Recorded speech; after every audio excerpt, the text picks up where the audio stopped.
Hello and welcome to the Parenting Tools podcast. My name is Jason. And my name is Jordan, and happy Mother's Day to all the mothers out there. This is a very special Mother's Day episode. Joining us today, we have Ellie Walker-Ince.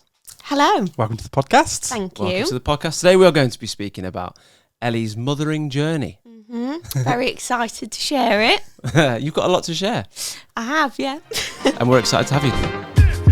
Sweet, I'm so tired. Sweet, I'm so tired. You see me this way. I'm sick and then I'm... So how are you? Yeah, fine. Thank you. Kind of was hoping this wouldn't be face-to-face recorded because the intention was to wear makeup, but the baby wouldn't go to sleep. I couldn't tell. So I haven't had a chance, so apologies in advance. That's my excuse too. Just tell everyone who you are, a little bit about you. So I'm Ellie. I have two children. So I've got a little boy called Jude. He is 5, and I've got a 9-month-old called Cassia. So she was born May last year. Oh, lovely. And your little girl, Cassia, and my little girl, Mabel. They're like mini besties. Little besties, aren't Yeah. they? Little best friends. Cassia It's and very Mabel. cute. Yeah. They We love each do other. baby sensory in the week. We do endless amounts of coffee shops. They do sound like babies at like brunch. Oh, funny you should say that. Leanne's mum actually arranged a babies that brunch session for us. We all went round for breakfast. It was very cute. Very, very cute. And I've done baby sensory. I went. I was the only man. Only man in Yes, the room. he was. He was. Smashed it. I had a great time with the babies. What is baby sensory? Oh, Just so I know. you explain it. So, I mean, there's loads of different ones you can do. So you can pay quite a lot of money. Or you can go to our church, and I think it's about £3.50. You get a drink, you get a biscuit, and you just basically put the babies on the mat. There's lights. They come round with like their favourite bit. They come round with like it's basically just a sheet of material. So it's literally sensory For the things. senses. Yeah. but So we do I'm with you Insta now. Spider, and there's Yeah, like little I'm with you. spiders that dangle down and they go over the babies. It's very cute. It is lovely. And what was life like before you had kids? What did you do? All that sort of stuff. What was childhood like? Childhood, fine. So I've got 2 brothers, 2 younger brothers. I'm the oldest. Mum and dad. Had a lovely childhood. We had lots of nice holidays. I went to uni in Leeds, where I met my husband Chris. Went to uni to become a teacher, so I have a teaching degree. But ended up becoming a manager for Sainsbury's. So on to actually a teacher. One of the better supermarkets. There we go. Yes. So I might be biased. The but double chocolate cookies from Sainsbury's are top They drawer. really are. They are really good. are good. Yeah, they're good. So you're a retail store manager. Were you career driven, would you say? Do you know, I was talking about this with someone the other day. So I'd say to a certain aspect, yes. So I am sort of like your equivalent of a deputy store manager. So you have your store manager, you then have like lead managers, and then you have department managers. So I managed to sort of work my way up to that point. My aim was always to try and get to a store manager. But then when I became a mum, and I became a mum to my little boy Jude, it soon became quite apparent that just wasn't feasible for me. So I sort of had to take a little bit of a back step. And my husband sort of takes like the main, sort of he is the career guy. And I am the mum. I obviously still work, still am a manager. I'm on maternity leave at the minute, but sort of I had to make that decision between, do I sort of put all my effort into a career still, or do I prioritise my family? And that's, I think, unfortunately, what a lot of parents, especially mums, feel like they have to do sometimes. So, yeah. Yeah. So you alluded there, like to maybe particular challenges with your first child. Yeah, so my little boy Jude is autistic, and sort of with that comes amazing things, but also quite a lot of challenges. Jordan knows Jude. Jordan, He's the best. he's He's such a sweet little boy. He's adorable. But yeah, so he attends a special needs school. We've managed to get him to a special needs school, and that's amazing. So he now goes to school. He loves school. but sort of the mental load, the physical load, there is a lot that comes with raising a child with additional needs, and that isn't always, I'd say, maybe accepted within, especially sort of like a work environment. So I have to have a lot more time off than a lot of parents because there's more appointments, there's, loads of different things. So prioritising him sort of led me to where I am now. When did you like begin to like suspect that this is going to be a bit more challenging than you thought? To be honest, it was quite early on. So it was when I'd gone back to work from maternity leave with Jude. So had him in lockdown. So it was 2020. Couldn't go anywhere. Couldn't do baby classes. Nothing like that. I was blissfully unaware. And then, it all sort of came to a head. I went back to work at around 10 months. When he was around 10 months old, I'd then go to like a baby signing class. So I'd be taking him to these different places and I'd be thinking, he sort of acts a little bit differently to other babies. And I'd take him at nursery and I'd see like other parents, like their babies' reactions when the parents come to pick them up, and they'd see them and, I mean, it's like you're the best thing in the world. But for Jude, we'd get very sort of like a vacant expression. He never gave any eye contact. So there was a few sort of things that, then led to us believing that he might have been autistic. And then, as Jude gets older, it does get more challenging. It's, I have obviously another child now, and I can't take them out together on my own. It's just not something that, I think the most I've done is sort of like a park trip, or and that would be with Jude restrained in his pushchair, and the baby sort of in a baby carrier. So it's hard to, just sort of everyday tasks. They aren't always possible for us. And there is a lot of planning that goes into it. And if you know me, I'm not a very organised person, so it takes a lot. You're well at home. A lot of planning. Yeah. Yeah. Welcome.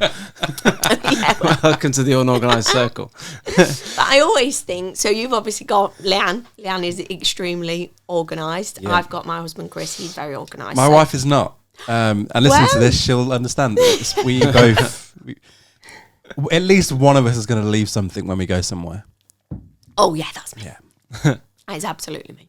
So had you always been a sort of maternal person? Did you know you wanted kids? Oh, yeah, absolutely. So that's always what I wanted to do. And this is sort of why your question about like the career, yes, that's important. But what's always been most important to me would be having a family, and having a family relatively young.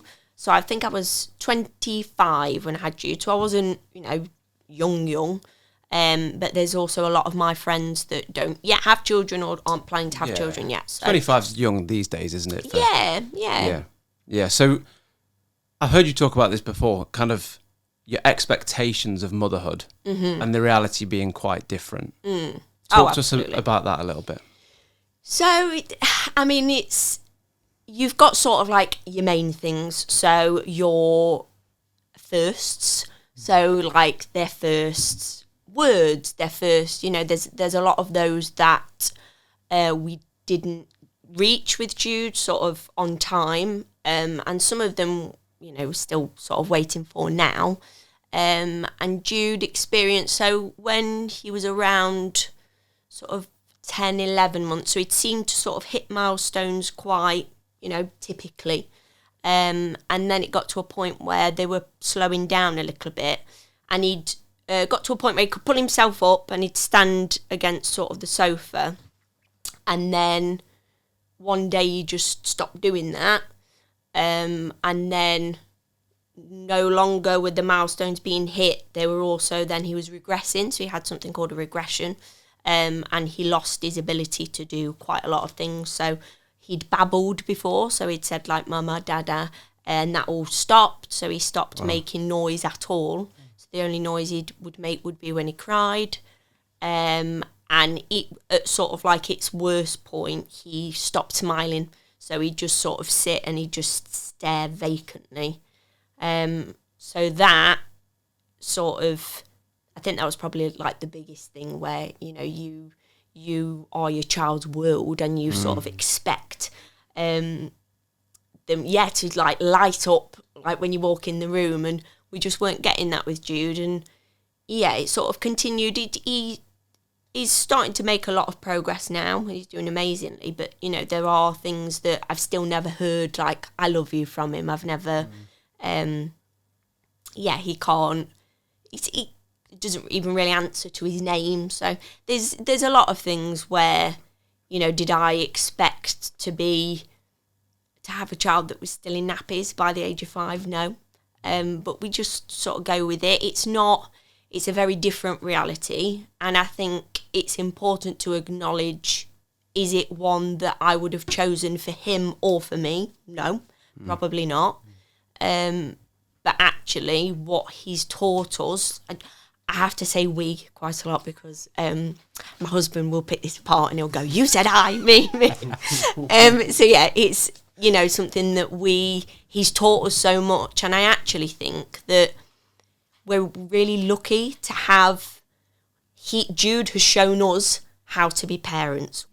Instead of us showing him the way, us teaching him to ride a bike, us teaching him, all of these different things, he does that with us. He shows us exactly how we need to communicate with him, and every day is a learning.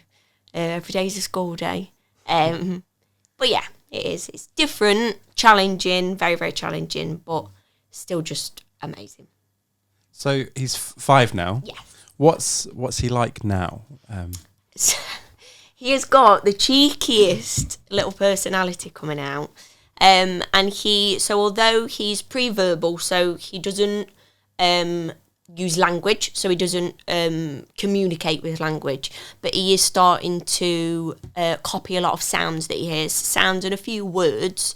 So he does a lot of, it's called echolalia, so it's where he'll copy sort of like scripts of things that he watches either on YouTube, or Hey Doggy is his absolute favourite. Loves Hey Doggy. So he'll sort of communicate in that way with us.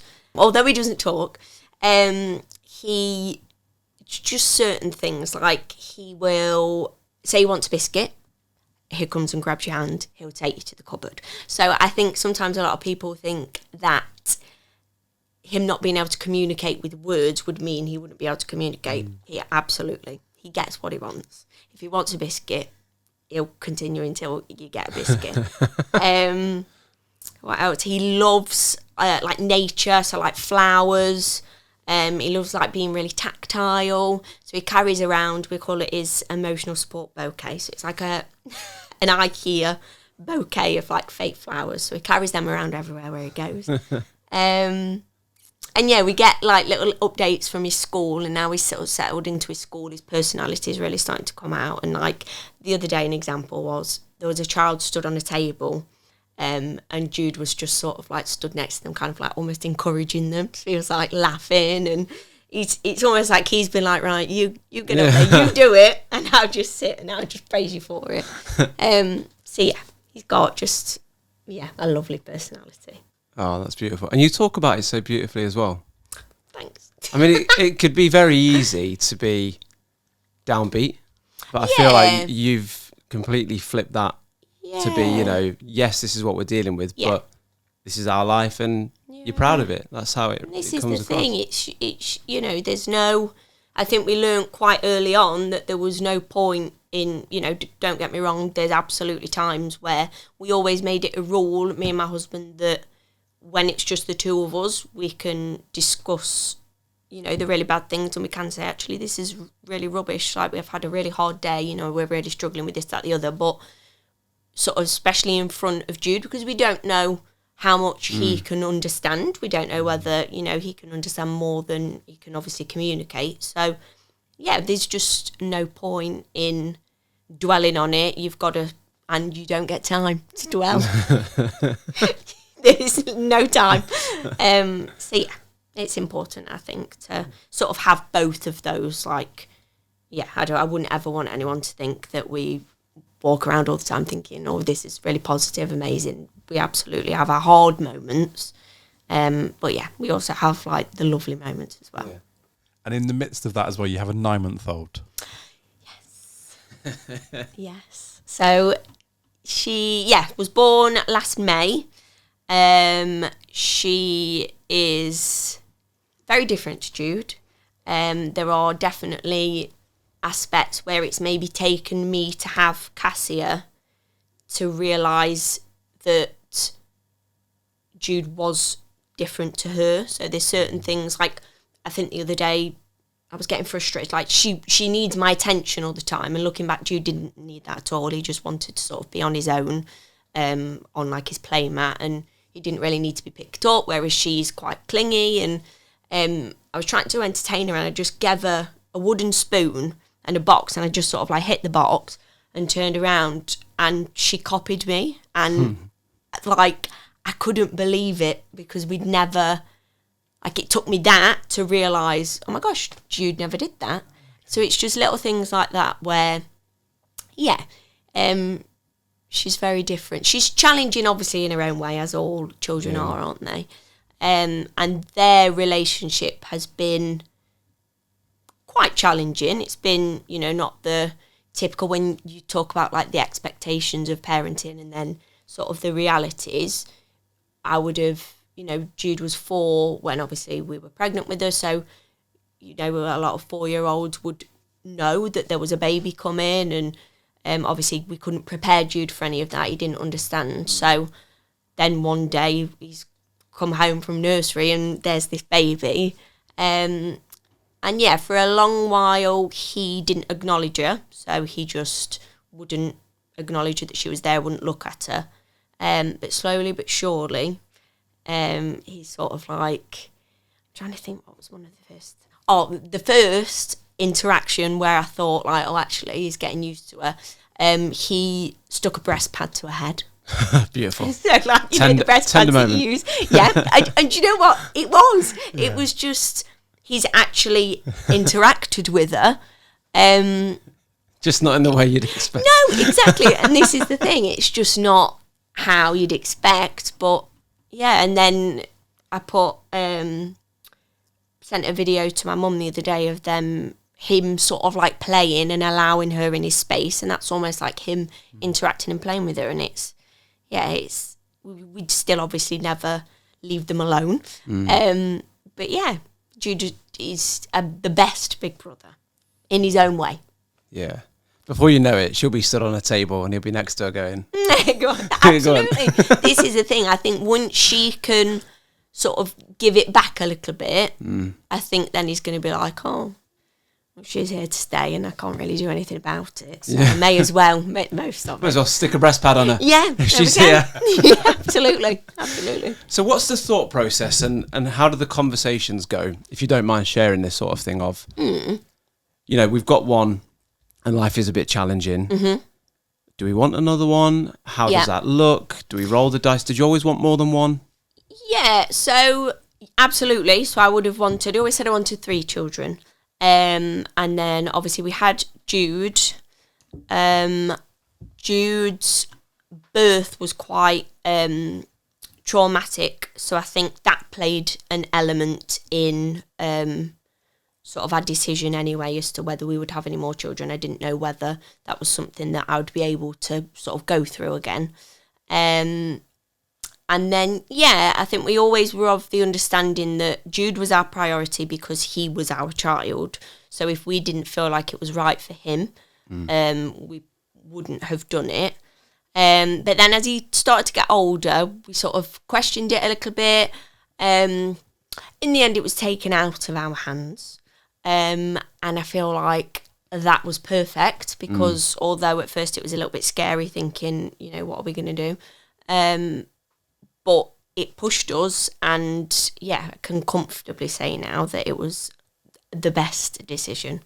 And it's, I suppose you do have that element of,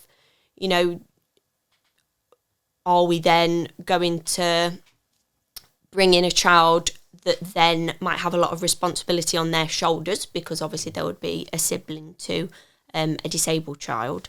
So it's very important that we would make sure that she would never feel that. But I think definitely it was the right decision. And it just takes time. It's just, again, it's a different experience, a different relationship. But yeah, sometimes that happens, and yeah. How do you find, like, so having just a child, there's a big learning curve. Yeah. Do you feel like you're constantly trying to learn more and like how to navigate and some of those things that are unique to like Jude as well, of like that kind of open up that whole world? Oh, definitely. There's so many things that like it, even to the point of people that would be able to look after Jude. So there are very few people that we would be able to. So even our parents would probably only be able to leave him with for a couple of hours.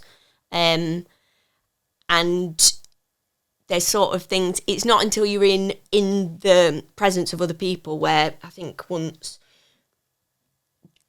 maybe Chris's mum was around and we were talking about, she was playing with him. And I said, oh, he wants a snack. And she was like, well, how do you know that? And I was like, oh, because he's doing this, that, the other. I can't remember exactly what it was now. But she was like, to anyone else, like, no one would know that. So you have to almost be able to read his mind. Like, you have to know him inside out, because he hasn't got the voice to be able to, you know, advocate for himself or, you know, tell you he's hungry or thirsty. Or, I mean, now he just comes and brings his juice cup and hits me with it, and that's how I know that he needs to drink.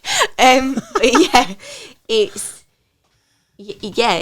hard. It is, you know, you're constantly learning, and you know, he grows and evolves and changes like any other child. So actually, we had a big problem for a long time with the telly, because Jude obviously knows exactly what he wants to watch, but he can't communicate what he wants to watch.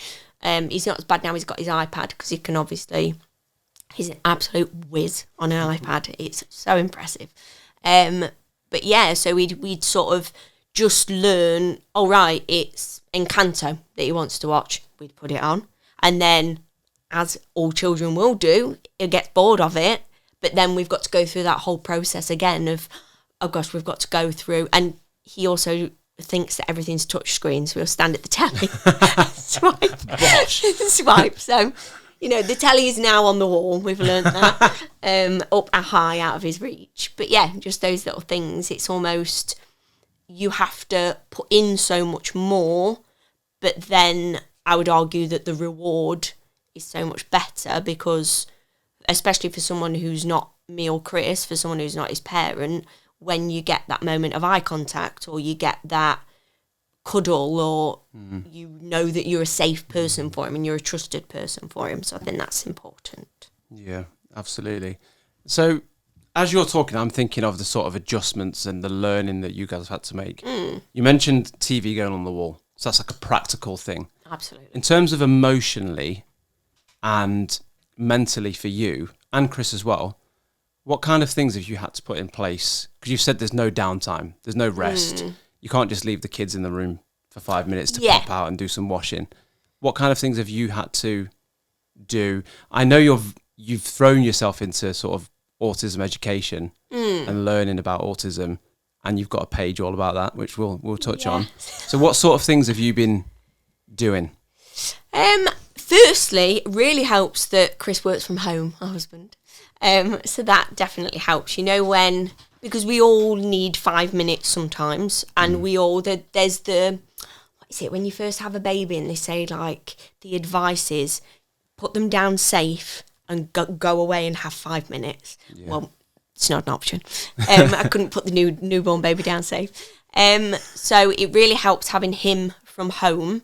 I suppose the main thing is I've met, in my day-to-day life, I don't really know many people in a similar situation to mine, and sort of the friends that I had that had children around sort of like the same age, as time goes on, those children want to go to, I don't know, say trampoline parks, or they want to go to different spaces where actually Jude still needs to go to like a park, or, you know, so I was feeling quite lonely for a time where I couldn't really relate to anyone. So I that's really helped me is having social media, where I can sort of interact with other mums, and just sort of talk to people who I can relate to.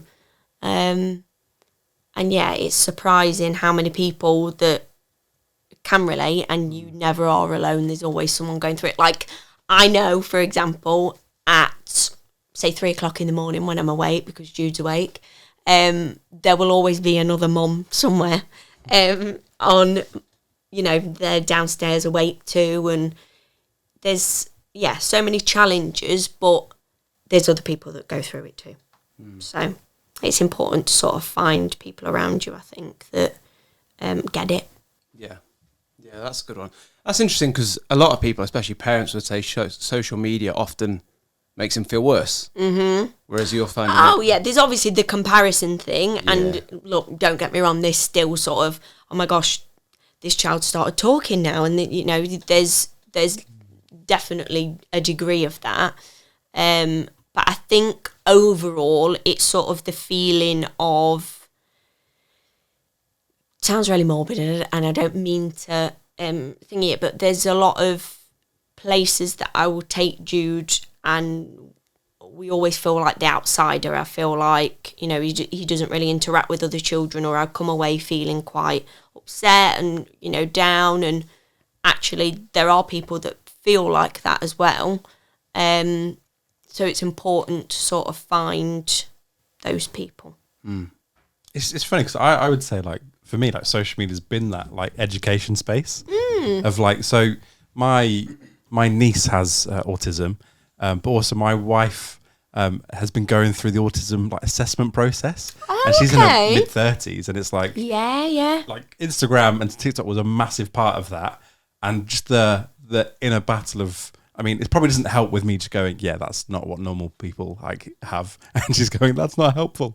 I am a supportive husband, I promise. I bet. Yeah, but, like, genuinely, it's really helped, just, like, that reflection of, oh, like, I do that too. Like, I've never met anyone that does that thing. Yes. And that's really helpful. I think that is, like, an overwhelming feeling that a lot of... I was having this conversation the other day, that I can sort of, even when I was at school, so I'm 31, but looking back to when I was at school, there were definite children in my class that we thought were naughty children, or, actually, they possibly were neurodivergent. There was sort of an element of that. And I think it's really interesting to see how many people as adults even if it's just sort of gaining some validation from that and thinking, oh, actually, I always felt like the weird kid at school. I always felt different. And now I know that, there is a reason, and I wasn't weird. I wasn't different. I wasn't, so yeah, I think it's a great thing. And the fact that we've got more awareness, we've got more, understanding of it. I do think that,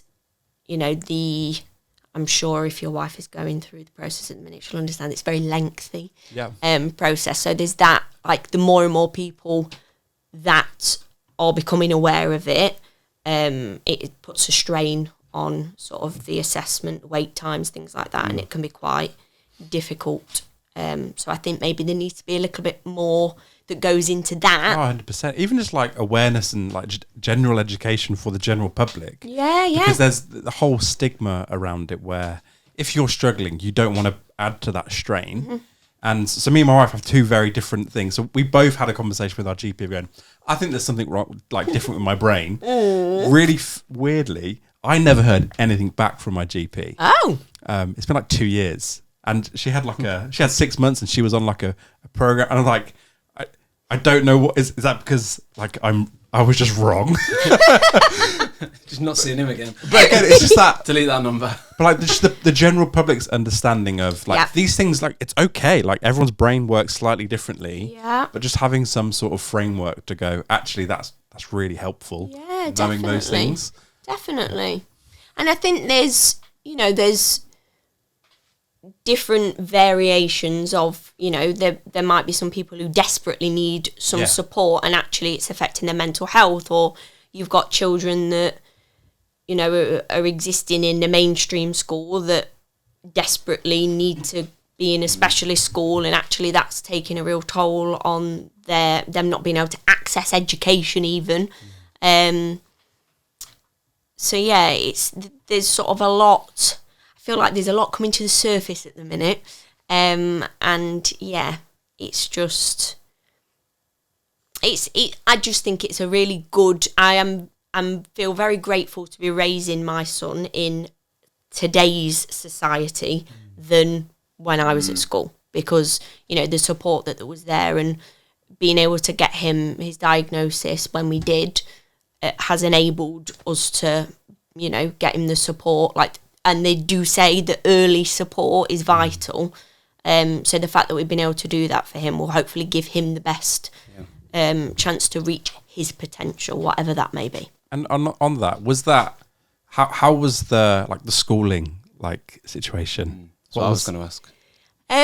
So obviously it's different in different areas, so I can only sort of talk about our area. So when Jude was at nursery and coming up for needing to go to school, we were advised to apply for an EHCP. So that is basically a legal document that all, not all, but children with additional needs can apply for, and that would get them legal support. And if they need to go to a special needs school, then it's vital to have one of those documents. So we knew that we'd obviously had his diagnosis when he was about 1.5, so we were sort of had a bit of a head start, really. So it was 10 months when you first noticed. Yeah. And it was 1.5 when you got the... Yes, okay. And that is, so in Jude's nursery, that is the earliest they've ever known a child get a diagnosis. So I'm trying to do the maths. Yeah. What is it, 8 months? Yeah, and that was only because we'd had a cancellation. So, okay. and I do completely understand why they don't really like to diagnose children under the age of 2, because if I was to look at Cassia now, when she's excited, she'll sit and she'll flap hands and she'll do all these different things. Well, they're exactly the things that Jude did, but the difference is Jude still does those now. Yeah. And, you know, that did turn out to be an autistic trait. But, yeah, so I understand why they don't like to diagnose early. But, yeah, we happened to get a cancellation. And basically at the end of the assessment, the paediatrician just said, look, I can bring you back in a year, but I'm going to be telling you the exact same thing. He's autistic, and that's that. So, yeah, wait times weren't too bad for us. But then when it came to the HCP, there are delays sort of across the country, so it was quite difficult to try and get one. And then when we did get it, so you have to have loads of different things. I won't go into all the details, but all the professionals that have to work alongside it, they'd all agreed that he needed to go to a special needs school. And then the decision comes down to your local authority. So we received the EHCP, really excited, opened it up, and it said mainstream. So straight away we were like, well, there must be a mistake. They must have made an error. No. And we ended up having to go to a tribunal, so we had to take our local authority to court. Wow. To win. So is that literally the local authority's decision?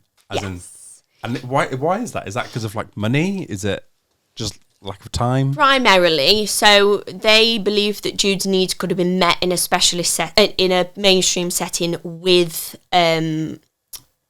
He didn't even get given one-to-one support. It was a level of support, but it just, it just wouldn't have worked. So we were very adamant right from the beginning, and yeah, they sort of stuck their guns for a little while. But yeah, I think we got, just before our hearing, we had a phone call from them to say that they'd conceded and they'd decided that he needed to go to a special needs school. So, yeah, luckily But that was, you know, we then had to go out and pay for private speech and language therapist assessments and occupational therapists. And, there was a lot of fighting, and I was heavily pregnant. So my husband has to have most of the credit for it. Fair play, because most people don't have the extra capacity to do any of that. This is it. This is the thing. And we were saying, if I had been a single parent, there's not a chance we would have been able to do it. Honestly, the amount of hours, time, money that had to go into it, because you were essentially fighting to say, you know, this is why he needs this, and they were fighting to say what, you know, the reasons why he didn't. So any sort of gap, they would, you know, have evidence to suggest that he could go to a mainstream. But it just makes me so annoyed. And going up against the local authority as well, it's not like a small independent well, this is the thing, and it's something that parents have to, you know, they have to go through every day to try and, you know, get the children the support that they need. But I hope that, so we obviously managed to do it before Jude went to school, so he started reception in September, and started obviously at a specialist setting. So, and he's just absolutely doing amazing. He's thriving. So I really hope that me sharing, you know, the benefits can help others, because, you know, it's been absolutely vital. Like, he came home today and he had, I mean, under his nappy, but he had pants on, where we're starting to look at the possibility of being able to potty train him. And that, you know, sort of 6 months ago, that's something we wouldn't have dared to even dream about. And now, you know, we're in a position where, you know, he's sitting on the toilet, has to take his iPad, and he doesn't do anything on it, but he sits on the toilet, you know. So amazing. It works, and it, you know, he's just in a place where he's celebrated for being himself, and he's not. We had a review of his EHCP the other day, and it was the first time we'd come away and we'd gone, that was really positive. Like, we're not sitting there being told Jude isn't doing this, Jude isn't reaching this, Jude isn't. They like to sort of look at like a developmental age. So a lot of the time, we were, before Jude started school, his most recent ones were like 6 to 12 months, 12 to 18 months in some areas. So, you know, that's an awful, like, imagine having a 4-year-old that has the mental sort of capacity of a 1-year-old. But that's not recognised in his school, because actually we're meeting him where he is, and we're looking at, you know, what are the things that we can do to support Jude.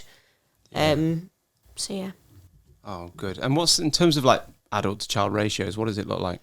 So he is in a class of 8, and there's 6 members of staff. Wow. So not quite 1-to-1, because they don't necessarily need, you know, a teacher with them at all times. He still needs to be a child and, you know, play and do all of the things that typical children do. So, there's obviously higher staff ratios, but I know the doors have sort of locks, and they've got their own outdoor space, and it's incredible. You're right, it is so important as well. I think even just, there seems to be like a general undercurrent, especially in the UK, that we just stick with the status quo, and if you want to go outside that, it's like you're almost shot down. Absolutely. When it's absolutely, like, all of our kids should be in the best environment for them, but also, like, without being too political, it makes me really like annoyed. Like, absolutely. People should be aware that, like, these decisions are being made by people who maybe not be the best qualified to save money. Yeah. When in the long run, it just doesn't help anybody. No. Like, schools end up getting extra pressure where they shouldn't be. Absolutely. It annoys me so much. Yeah. You keep telling me off for being too political, but I do not tell you off. I just say I can't contribute. Anyway. Yeah, I could join in. I just wash my hands of it. It feels like when we look at America and we say that they don't have universal healthcare, that feels like barbaric. Yes, And absolutely. then we put it into this context, it also feels the same thing of we're pinching pennies for the sake of what? Not for like the greater good. It's for just for now, rather than 5-10 years down the road. It just seems stupid. Yeah. So politicians, if you're listening, you've not helped yourselves there. Well, step up your game. So we mentioned some practical things. Your hair's shorter. Try and bring it back. So if anyone watching on YouTube, Ellie's got a bob. You've not always had a bob. Oh, no. So, yes, there are many wild and wonderful things that come with being the parent of an autistic child. One of those, so I mentioned before that Jude is quite tactile. So Jude loves to sort of hold like foliage, and he'll sort of like rifle through it, and he loves to look at the way that sort of like the light hits it. He'll do it with trees, he'll do it with loads of different things. Another thing he'll do it with his hair. So he had a real thing with hair, especially my hair. So he would grab it, sort of like twirl it, sort of put it in front of his face and rifle through. It was almost like, like when a monkey's grooming its child and they go through like the hair. So he'd sort of do that. And it just got to a point where he was sort of really rough. He'd be yanking it. His teachers were ringing me and saying, look, he's doing it to all the teachers. We're having to wear a hair up because, or we're saying like, oh, I can't wear a bulldog clip because Jude's coming in today and he's going to pull it out. And so I went to the hairdressers. I mean, the post-baby hair loss didn't help, but went to the hairdressers and I was like, look, just take off what you need. And she just kept getting shorter and shorter. And she was like, look, Ellie, you're just going to have to go for it. And I am happy to say that it has worked. So having the short hair, it doesn't always deter him. So when I try to get him out the car, he'll sort of attach. But yeah, for the most part, it helps. And this is something that you'd never be able to explain to the parent of a neurotypical child, because it's one of those little quirky things that he has. But yeah, loves hair. Loves hair. This is what's a bulldog clip? I've been trying. It's a great question. I've been trying to figure out. I hope that it is a bulldog clip. I don't know. Those clips. So you put your hair up, and they sort of like have claws. Oh, like the clam one. With on a hinge. Yeah. Hinge, like the big ones. Yes. Like that. Yeah. Claw clip. Claw clip, a You bulldog can clip. literally call it what you want. Maybe that's a blunder. I thought it was a bulldog clip. I wouldn't have known if you said claw clip. I need to learn these things. Yeah. Let us know. Especially being a girl dad. Exactly. You do. Because you said to me once that he had, he twirled his hand round your hair Yes. and then just thrown himself to the floor. Yeah, so this is, this is another sort of aspect. Jude, we don't necessarily know how much he understands. We don't know. His school recently have said they believe that he's more cognitively able than he can show. But, when me saying no, or me saying, mummy's hair, don't do that, but I don't know whether he necessarily understands that. So me then trying to yank it back sort of puts him almost in like fight or flight. And yeah, he would drop to the floor and I had bald spots, a lot. So yeah, it's all fun and games. You're rocking the bob. It's a lovely bob. It is a bit Lord Farquaad. Or someone, who was it? Someone said the other day it was like Johnny Depp as Willy Wonka. Like how he's got Miss Hooley was the like other one, mushroom. wasn't it? Yeah, Miss Hooley. That's when I do it flicked out. But yeah, it's pushed me, I suppose, to do something. Actually, I do quite like it. So much easier to maintain. So he's done me a favour. He's done you a favour. Absolutely, he's done you a favour. Will not be letting him near my hair anytime in the future. But that's what I mean, though, about your attitude. You're talking about someone pulling your hair out, and you've gone, "No, he's done me a favour." I think that's so good. Yeah. Such a good way to look at things. I mean, not at the time. I imagine have not. said it. Yeah, it's easy for me to be here and like, oh yeah, but yeah, it's tough, and there are things. I think one of the most frustrating aspects is the not feeling trapped, but like I can't just pop to a shop. I mean, you can't pop to a shop like with children anyway. I get that, but there's so many logistics. So if I ever have to go to a shop, I take them both in Tesco, and they have sort of like, I know. Oh, whoa! Hope no one from Sainsbury's is watching. Oops. It's just local, isn't it? Do you know Just what? local. I tell you why I go to Tesco, because my Sainsbury's doesn't have a disabled trolley. Ooh. So I have to go to Shots Tesco. fired. And when you think of disabled trolley, you think of, the thing that attaches to a wheelchair. This isn't that. This is a full trolley with an actual seat in it, with a harness that I can put Jude in, I can strap him in, and I can go about my business. Sainsbury's, if you're listening. I know. Come on. Baby in the carrier, he's in there. But there's a lady at the checkouts that knows us, and once I've finished my shopping, she comes down to the car with me. She helps me get them out. She helps me put him in the car, because I'm outnumbered now. So yeah, just little bits like that seem like little tasks like that seem impossible sometimes. Yeah. But yeah. Oh, shout out to the Tesco lady. What a lovely woman. Yeah. So talk to us about Jude's World on the Instagram. Yes. So Jude's World is something I'd set up. So when I was in the depths of worrying, and I suppose we always thought there was certain traits that, were traits of autism, but there was also certain bits. So he didn't walk until he was nearly 2. So there was like physical elements where we thought, well, actually, is there something else going on with him? So, you'd go on Google and you'd Instagram and you're trying to find sort of people that you can relate to. And there was a lot of accounts that I'd followed, and actually them sharing their child was like watching a video of Jude. So once I'd sort of got the diagnosis out the way and we were sort of coming to terms with it a little bit, one thing we really struggled with was sort of people around us understanding of it. And, that's including like our parents, and, they didn't necessarily have much knowledge like we didn't. So I thought if I could create sort of my own and sort of show what it's like, sort of show the reasoning behind certain things, then I could hopefully help other people. And I've actually just got so many lovely, lovely people. There's a lady actually I think she's in Wales, and she has an autistic son who is same age as Jude, called Jude, obsessed with Hey Dugget. They're literally like twins. Make all the same like noises, so they have like the same sort of vocal stim, so Jude will hum a lot.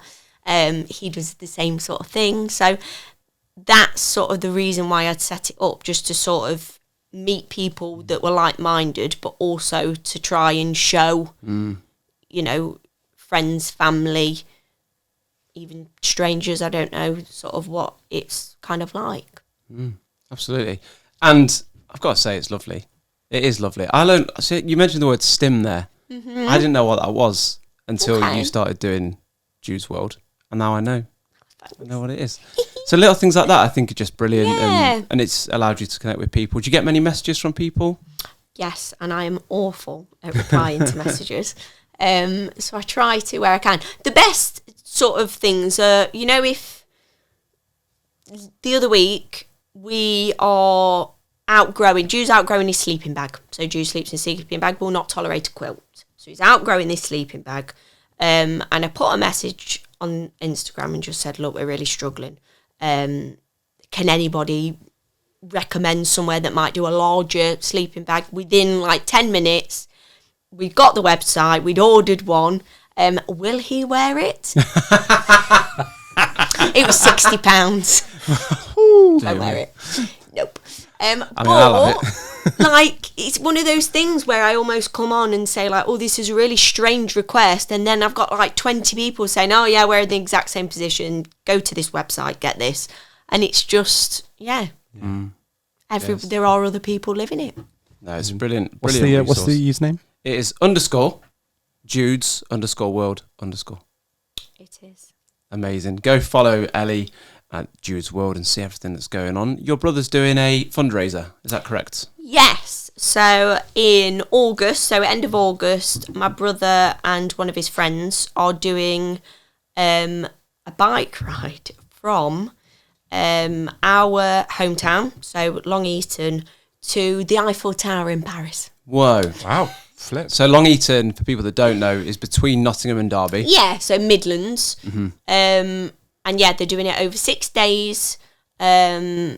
Doing How does the Channel Tunnel work? Do they have to Hold kind of your breath. I did ask this. They've gone for the ferry, I believe. So there will be a stop. Oh, so do they have to get on one of those little pedal? Little pads Yeah, on, to keep going. I believe, so I did ring him just before this, actually, just to double check I had all my facts straight. I think Get there's a pedalo. There we go. Yeah. Across the That's channel. close. next Sorry. to the ferry. Two birds. But yeah, so I think there's going to be about 8 hours of cycling a day, and then they'll stop at different. They've got sort of like a guy that's driving a van next to him with all the equipment for if they get a puncture, or I don't know, maybe to chuck a bit of water at them, or but yeah, Just make it more challenging. yeah, the elements. Throw some spikes on the floor. But yeah, so they arrive at the Eiffel Tower, hopefully 3rd of September. And they're hoping to raise, so they're doing it to raise money for the National Autistic Society. Wow. That's amazing. We'll have a link, won't we? Have it in the show notes. Have it in the bio. We'll share it. Greatly and- appreciated. How are they getting back? Oh, they're flying. Flying. They're not riding around. Yeah, not riding. I think the guy with the van, he'll take the bikes. And then Guy with the van. I think he's got the man with the van. Who's the guy with the van? he's got the wrong end of the deal there. Oh, amazing. Thank you, Ellie, for coming on the pod Yeah, and thank you so chatting much. to us. No, you're so welcome. I've really enjoyed that. Happy Mother's Day. Thank you. Got any plans?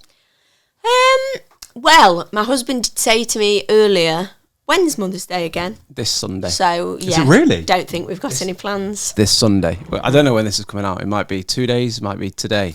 Fine. Might be the week after Mother's Day. We never know. In which case, you've missed it. And you're in the doghouse. Yeah, go say sorry. So what is the plan? Yeah, so it's a Sunday. Probably have a nice roast. Oh. Jude will have chicken nuggets, Sainsbury's chicken nuggets, mixed veg. That's the only thing he eats.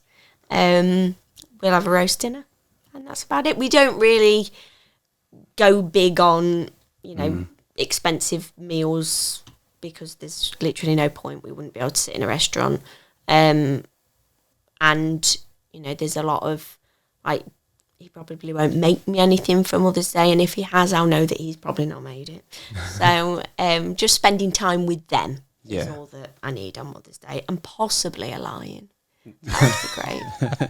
Come on, Because Chris. sleep deprivation, especially with the baby. Ooh, Ellie, thank you so much for coming on the Parenting Tools. thank you.